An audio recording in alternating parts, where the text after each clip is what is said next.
NAAC प्रवर्तते कर्तुम भूतात्मा, न एकः भूतात्मा कर्तुम प्रवर्तते। अकेला आत्मा कुछ नहीं कर सकता, क्योंकि अगर उसके साथ करण नहीं है, कर्मेंद्रिय नहीं है, तो कुछ कर नहीं सकता। न अश्नुते फलम, अकेला भूतात्मा फल का उपभोग भी नहीं ले सकता, क्योंकि फल का उपभोग लेने के लिए भी देह चाहिए।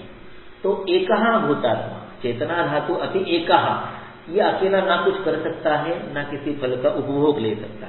संयोगाद वर्तते सर्व, उस चेतना धातु का पंच महाभूतजन्य देह से या चतुर्विंशति पुरुष के साथ, चतुर्विंशति समुदाय के साथ संयोग हो जाएगा, तब सर्वम वर्तते, तब बाकी सब चीजों का अस्तित्व होता है।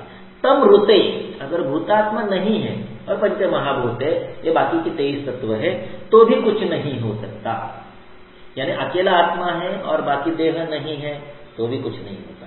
बाकी सब है लेकिन आत्मा नहीं है, तो भी कुछ नहीं होता। तो दो ये ग्रुप है, एक चेतन ग्रुप और एक अचेतन ग्रुप। इसलिए सुश्रुत ने सूत्र शारीरसार 1 में लगा सर्व एव एष अचेतन वर्गः, ऐसे लिखा है। और फिर पुरुष का वर्णन होता है उसी अध्याय में। अस्तु, तो चैतन्यमय घटक का, आत्मा का, पुरुष का कर्णों के साथ संयोग होने के बाद वेदना, ज्ञान, कर्म या बुद्धि, इनका निर्माण होता है। कर्ण 3 कैटेगरी में है, मन बुद्धि 1 कैटेगरी, ज्ञानेन्द्रिय दूसरी कैटेगरी और कर्मेंद्रिय तीसरी कैटेगरी। अकेला भूतात्मा कुछ कर नहीं सकता, संयोग से वो सारा कुछ कर सकता है, संयोग से ही वो फलों का भोग ले सकता है। अकेला भूतात्मा फलों का भोग नहीं ले सकता। और अगर आत्मा न हो तब रुते, विदाउट दैट, आत्मा के बिना किंचन, कुछ भी नहीं होता है। ओके, तो अकेला आत्मा भी कुछ नहीं कर सकता, आत्मा के विरहित देह भी कुछ नहीं कर सकता। दोनों होने चाहिए, देह भी होना चाहिए और चैतन्यमय घटक यानी आत्मा भी होना चाहिए। नहीं एको वर्तते भाव, भाव जो है वो अकेला, सोलो, किसी अन्य के संयोग के बिना वर्तते, अस्तित्व में नहीं रह सकता। वर्तते अपि न अहेतुकः, वर्तते अपि न अहेतुकः, हर एक भाव का कोई प्रयोजन है, कोई उपयोगिता है, कोई इंपॉर्टेंस है, कोई नेसेसरी है ना। हर एक चीज की कोई आवश्यकता है, महत्व है, उपयोग है, प्रयोजन है। निष्प्रयोजन किसी भी भाव की उत्पत्ति नहीं होती है।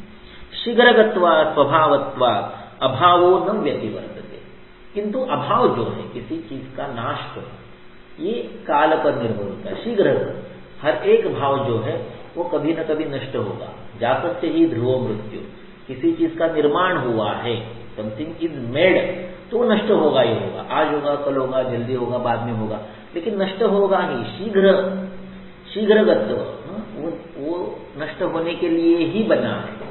शीघ्रगत्वात्, ये स्वभाव है, नष्ट होना ही है, जल्दी से निकल जाना ही है, ये स्वभाव है। अभावो न व्यतिवर्तते, और इस नष्ट होने के स्वभाव को अभाव छोड़ता नहीं। यानी हर भाव का अभाव कभी न कभी होगा, अभाव होना ही स्वभाव है। और अभाव तीव्र गति से होता है। जितनी गति से भाव की निर्मित होती है उसको बहुत समय लगता है किसी चीज के कंस्ट्रक्शन के लिए, डिस्ट्रक्शन के लिए एक पल भी नहीं लगता है। अभाव क्या है?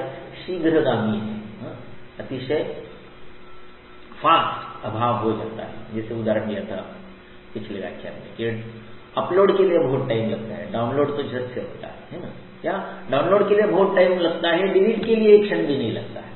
इस तरह से शीघ्रगत्वात् स्वभावत्वात् अभावो न व्यतिवर्तते, जल्दी नष्ट होना ये जो भावों का स्वभाव है या अभाव का स्वभाव है, ये कभी भी बदलता नहीं है, अभाव तो होता ही रहता है।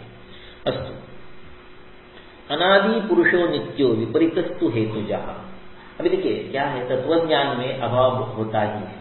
तत्वज्ञान में पिछला श्लोक से शीघ्रगत्वात् स्वभावत्वात् अभावो न व्यतिवर्तते, अभाव तो होता ही है, अभाव जल्दी ही होता है। ये सारा आपको चरसूत्र 16 चिकित्सा प्रावृत्तीय में पढ़ने को मिलेगा कि न उत्पत्ति हेतुर्भावानां न निरोधेस्ति कारणम। इस तरह से वहां पर लिखा है कि कोई भी भाव जो है वो अपने आप नष्ट होता ही है, उसको नष्ट करने के लिए कुछ करने की जरूरत नहीं। आपको केवल उसकी कारण परंपरा बंद करनी है। यागादिशो नाम समानाम चोपसेवना विषवानानुबंधंती जायन्ते धातव समा, ये सारा चरक सूत्र सन 16 चिकित्सा परावृत्ति में लिखा कि चिकित्सा की व्याख्या क्या है। यादि क्रिया भी जायन्ते शरीर धातव समा वगैरह वगैरह वहां पर लिखा, वो वहां पर एक बार पढ़ लीजिए। अभी वहां पर ये लिखा है कि अभाव अपने आप होता है। ओके, ये क्या है? ये तत्वज्ञान है। वस्तुस्थिति में क्या होता है, व्यवहार में क्या होता है? व्यवहार में ठीक इसके उल्टा होता है। हमारे